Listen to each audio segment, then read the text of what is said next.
Welcome to another episode of Full Circle with me, Onyx. And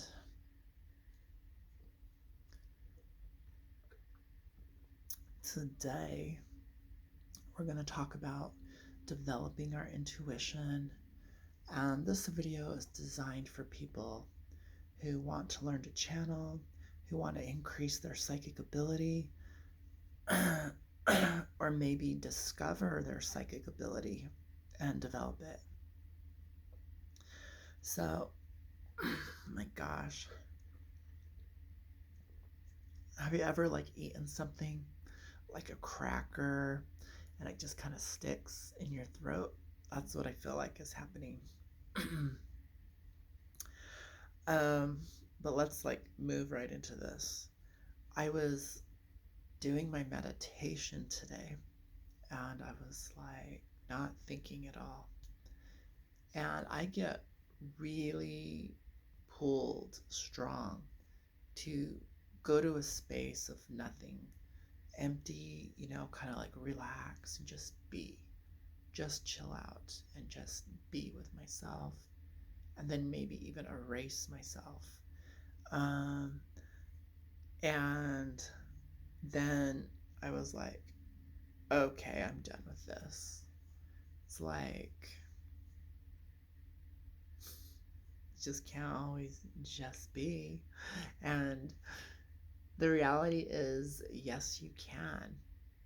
You could get paid for being aligned with the divine, aligned with your higher self.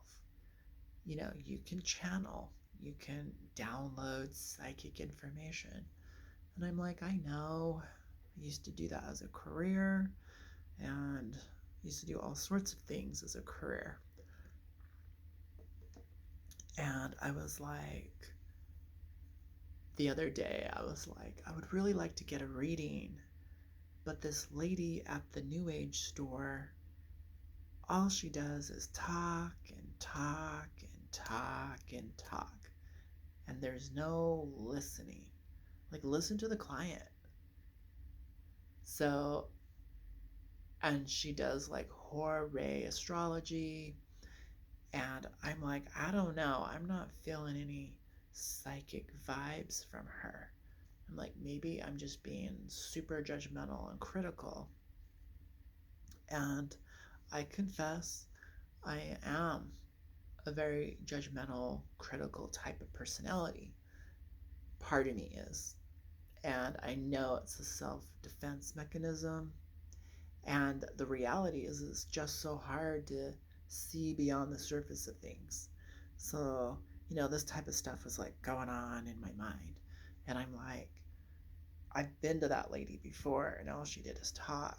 And everything she said was not accurate. It wasn't in relation to my life. Whatever she was saying about the stars and the planets had nothing to do with what was going on with me.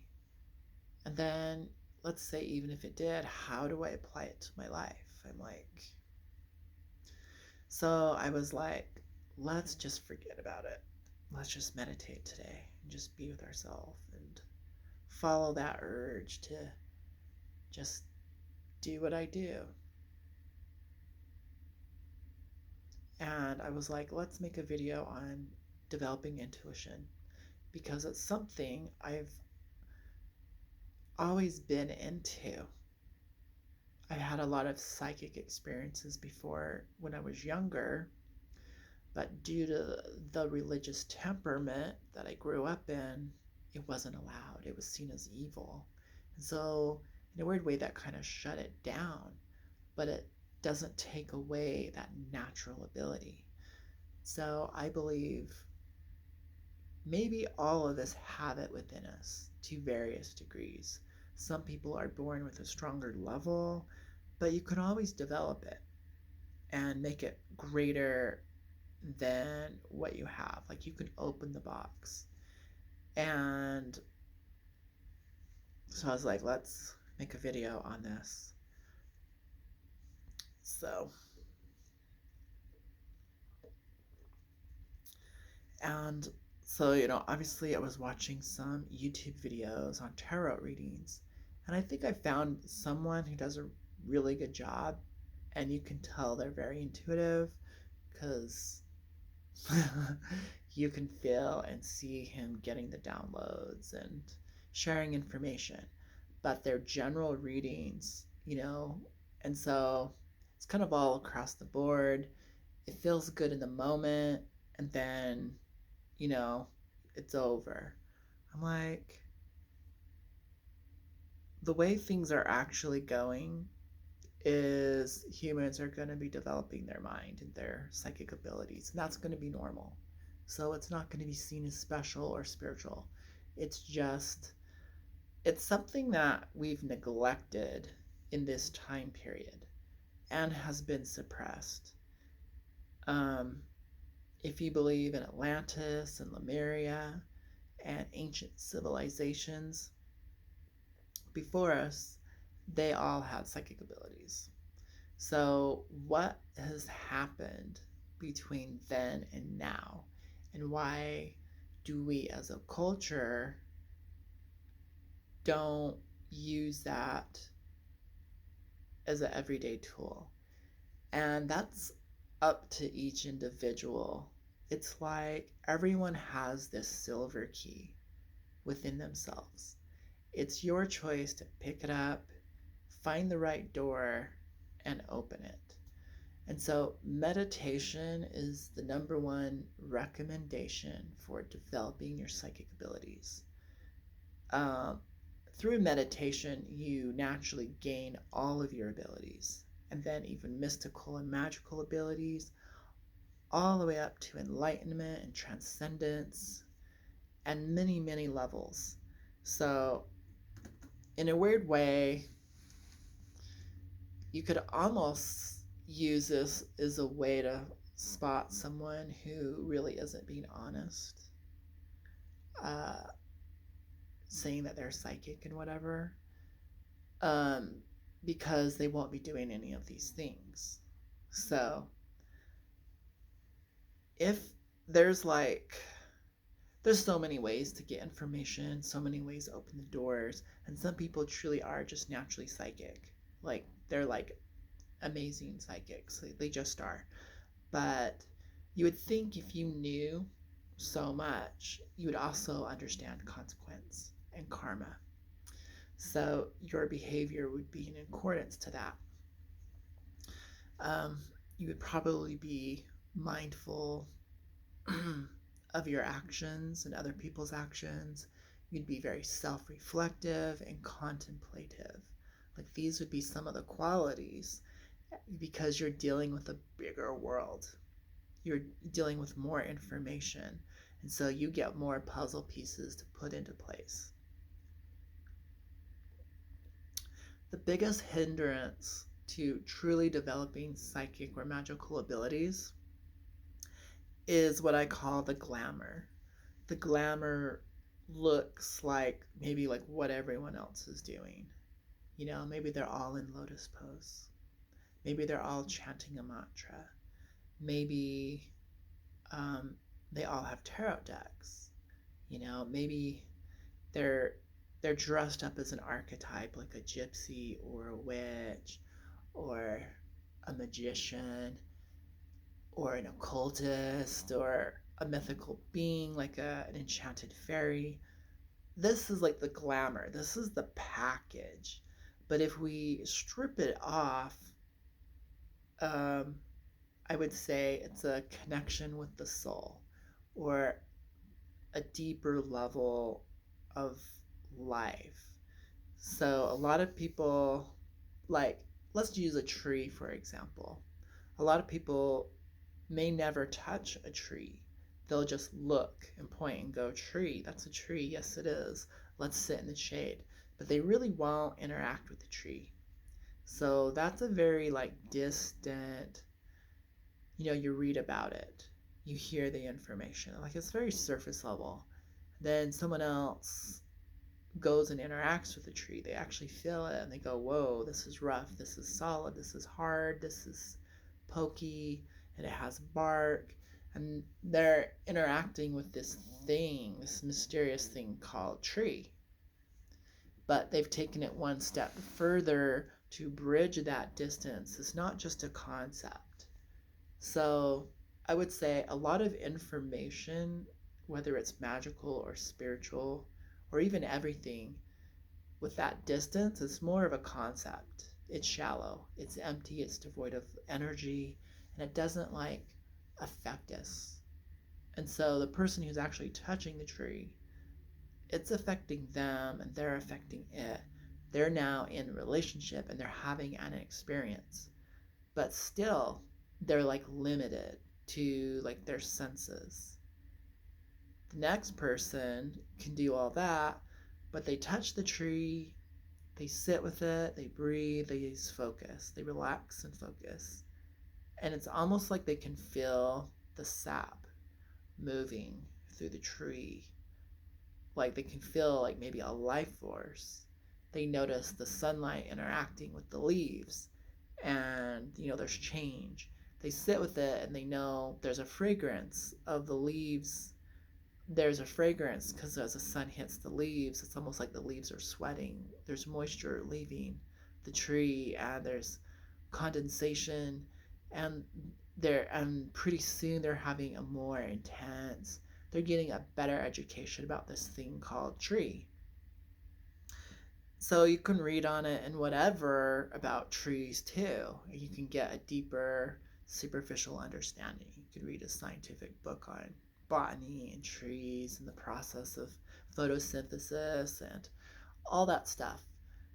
You know, there's many ways to get information. So, but the point is, the more you involve yourself with this thing called tree, and you engaged all your senses, but then you hit this roadblock and we have a limit. It's like I can only see, I can only feel, I can only hear so much. I want to go beyond. I want to transcend it. And at this point, you have to just like open yourself up. You have to be with it. And then you might start to feel what we call energy, or what we call the spirit of the tree. As a living being, you're like, whoa, this is a conscious being. It has an energy field.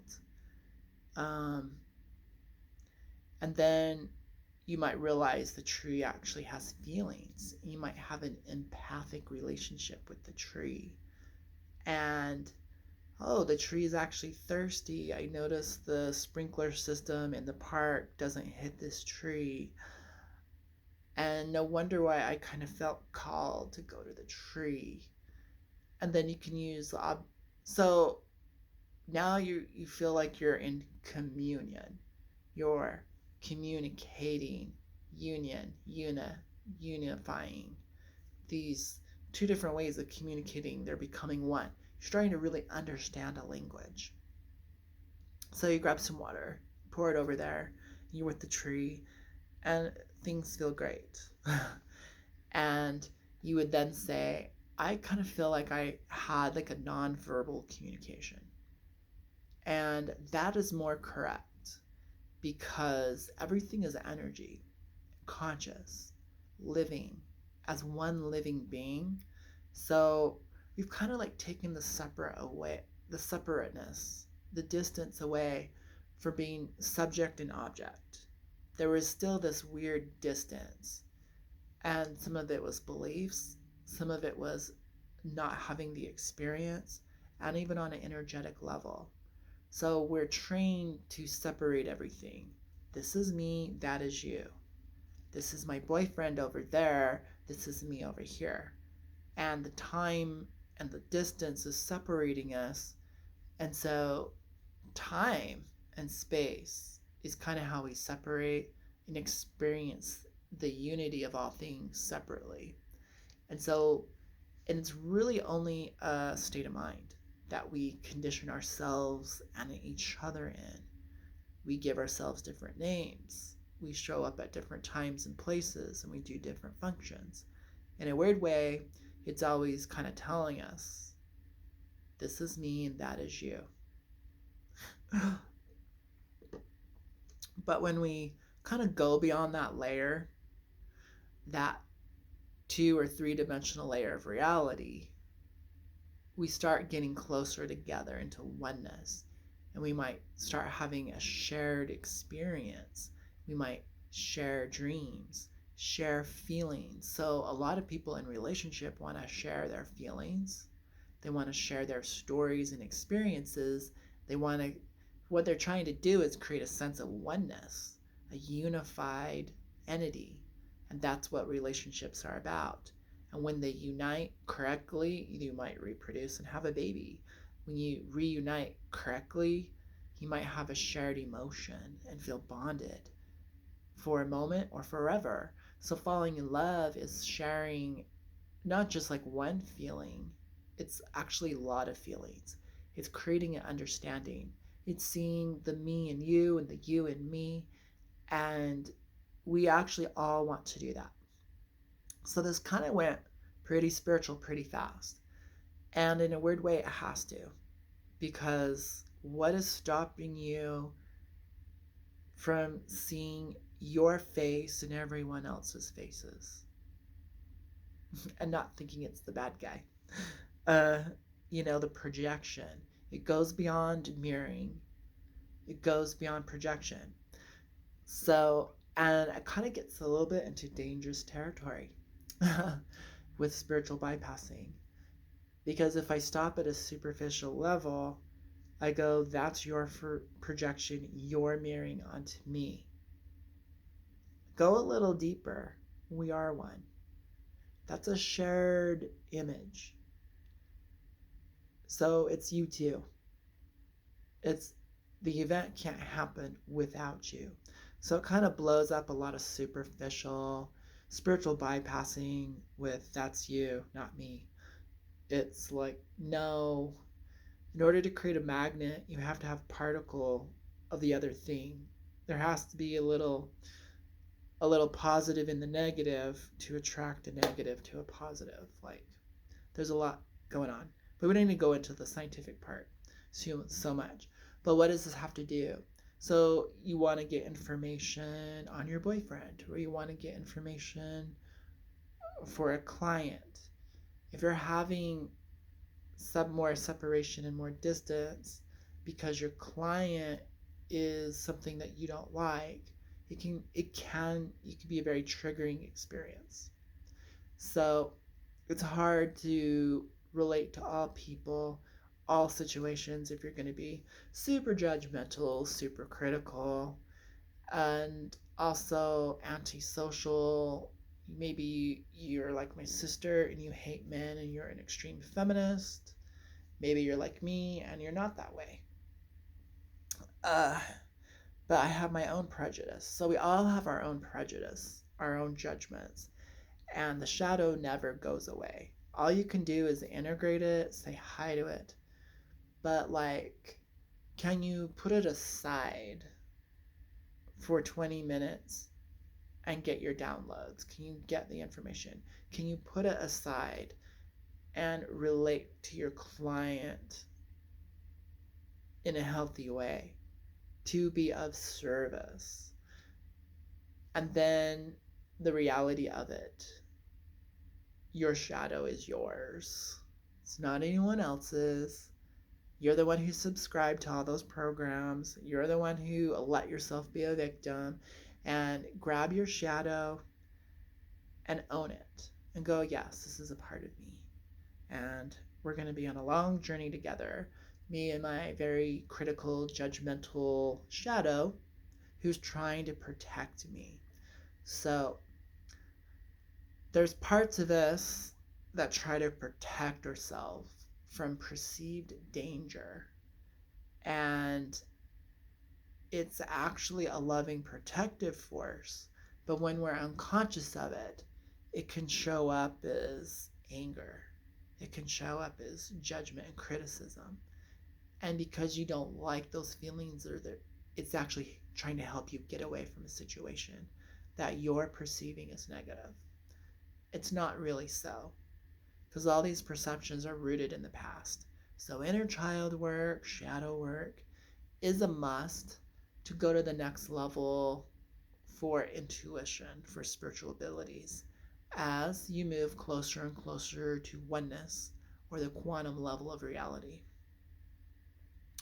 So that was a lot. Like, that was a lot. Um, I would say deeper than I thought we were going to go, but we really kind of had to get it out of the way. So, what is stopping you is doing the inner work. And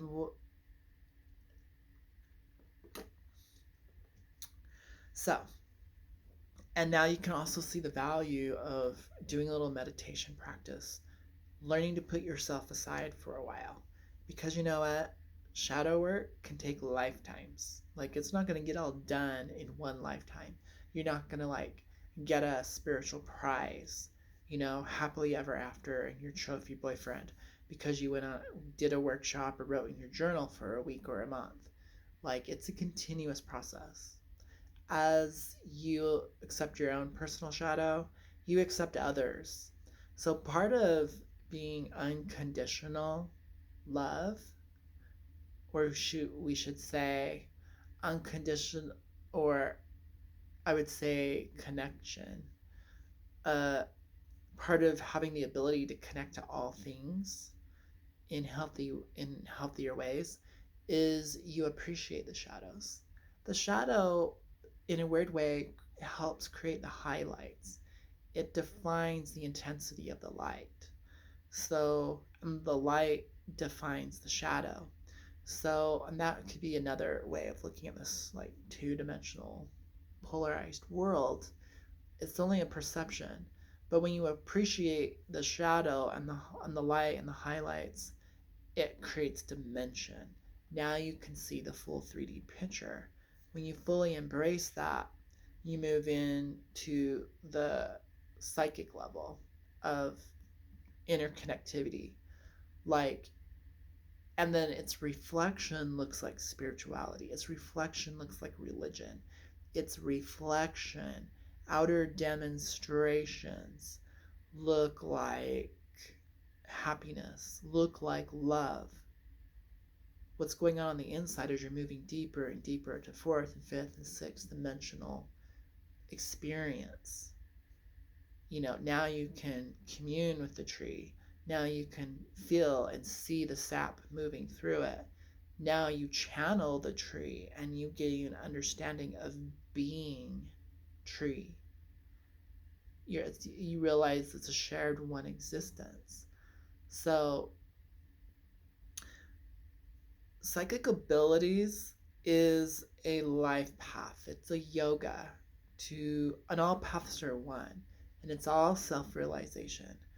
So people who are being religious are trying to get to that self-realization that I am a part of the I am. I am it. I am a part of it. We are all a part of it. It's kind of unnameable. So I would say the next roadblock is having a strong religious belief. Like, it's putting the middleman between you and the supply. So if God source energy has a name, has a shape, has a form, then it kind of stands between you and the sun and it casts a shadow upon you. So, yes, you might really like Jesus. I have some friends that are like Jesus worshipers. They're really into it. Um, but sometimes we just can't see beyond the image. We, for our own personal agenda, our ego has agendas, and it's to maintain its sense of self. So if you graft yourself onto an external image like a religion, uh, like I was saying, like a witch, an occultist, a gypsy, a wizard, an archetype, a fairy, a vampire, a deity. There's people who are literally going around saying, I'm Cleopatra, or I was Isis in a past life, or I steal her.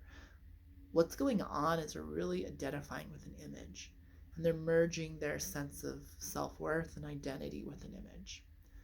And the image was, just like you, a channel. To channel. So when we look at like Jesus, it's Mel, it's loving, and it's the Son of God. So that's God in the flesh, kind of. It's like a kind of like a deity. And so channel those qualities. Channel loving male energy. Don't get so hung up on the energy or the image and the labels. So then you say, okay, well, let's just eliminate the word male and let's eliminate the word love. What am I channeling? More source energy. And that's all acceptance. So when I think about love, I think about total acceptance. And the more information or angles you can see, the more dimensions you are, the more connections you have. And so acceptance is love. Through my acceptance, I align with the universe that's all accepting. So we kind of keep moving back into oneness. And so take the principles, take the essence, move in deeper, blast past the images. And you have to do this with cards. So let's see if I have a deck of cards. Hold on. All right, found a deck of cards. Perfect. Three of Swords on the bottom. Lovely. Sacrifice. We'll use that. So I definitely have a language for a way I interact. So I have a friendship and a relationship with my deck / the universe and its symbol sets. Focusing devices, symbol set. We're going to use that card. On the bottom of the deck, Three of Swords. And obviously it's seeing past the bullshit. Seeing past the clouds of illusion. And we really talked about it already. We talked about giving up our personal agenda, calling out our shadow, and also recognizing that our negative behavior is a form of self-protection. So I love to notice when I'm jealous. And then I love to say it out loud. I go, oh my God, I'm so jealous. And it's kind of a joke when I say it like that, but I'm actually telling the truth. What I'm saying to myself is, I am jealous. Am I really? Not really. Like, whatever I'm jealous about, I can go get. So it's an acknowledgement of something I want, but I'm saying it in a negative. So that's a Pisces joke. When you know a Pisces, they'll say things that are so uncharacteristic of Pisces that you look at them and laugh because you know it's not them, which is kind of backwards. We also talked about giving up our personal pet ideas / religion. Like a religion is like a belief that you have to repeatedly reinforce. And in a weird way, most people get sucked so into that idea, that belief, that it actually becomes like grafted onto their ego. It's like another arm or a leg. So when you rip it off, they believed it was real and they cry about it, you know? So that's why people get really triggered when we talk about things that go against their beliefs or their core beliefs, because it's religion to them. Like, whatever it is, if you really believe in aliens and someone goes, let's challenge it and prove that it's not, you might get really aggressive. And that aggression, or you might feel really sad. These deep reactions are to protect ourselves and to defend our personality, our ego, our belief system. Beliefs are intangible like air, they're just thoughts. So you don't have to be so strong in those beliefs. So when I realized I'm more like a clear crystal. And it was an evolution for me to realize that. And I channel thoughts, I channel feelings, I channel storylines. And so sometimes I might be really angry and I go, whoa, I just channeled a whole bunch of anger. So that's what the experience feels like. But I don't need to keep it.